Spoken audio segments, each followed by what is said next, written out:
A blistering report on anti-Black and systemic racism at the Peel District School Board has found that the school board is dysfunctional and unwilling to tackle issues plaguing the school system. This investigation comes after the province issued a stern warning to the PDSB, with the Minister of Education threatening to take action. There are calls to remove key leaders in the Peel District School Board, the Director of Education, the board's chair and the vice chair, following a scathing report that shows there's deep division in the PDSB. These trustees need to go. There's no way you can come back from this report in 2 weeks to give the minister a different kind of analysis about the problem. In recent years, parents, teachers, and over 24 advocacy groups have raised concerns around anti-Black and Indigenous racism and Islamophobia across the school board. Black students matter, including a 6-year-old Black student being handcuffed and shackled at her school by police back in 2016. The Ontario Human Rights Tribunal ruled race was a factor.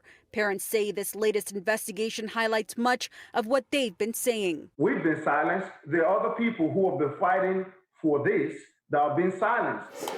Education Minister Stephen Lecce intervened, recently assigning Arlene Huggins, a lawyer and human rights advocate, to investigate the PDSB, following the ministry's review late last year on a number of concerns, including anti-Black racism, dysfunction within the leadership and governance, and unfair human resources practices within the board.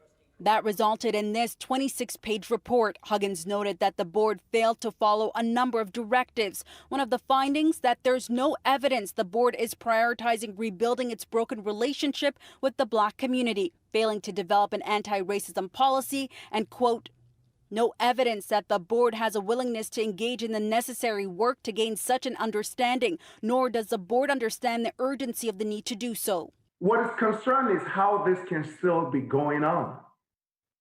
How the board can be allowed to be controlled by 3 people who, because of the power they have, refuse to work with the rest of the trustees. In a statement to CityNews, the Director of Education says the PDSB hasn't been addressing anti-Black racism effectively, but they are committing to changing, listing a series of 8 steps they're taking. Peter Joshua says, quote, we also accept there's reason for mistrust sowed by years of inaction in our schools and administration and the systemic racism that exists in every aspect of our society. Given the mistrust, I appreciate that the board's actions in implementing the minister's directives and the recommendations will ultimately speak louder than words. We will get it done.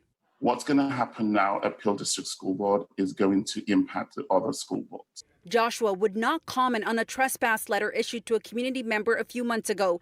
Idris says police were called during a community board meeting when a trustee falsely accused him of making a threat. He adds that the ban has since been rescinded, but he received no apology. This is what we know as Black people.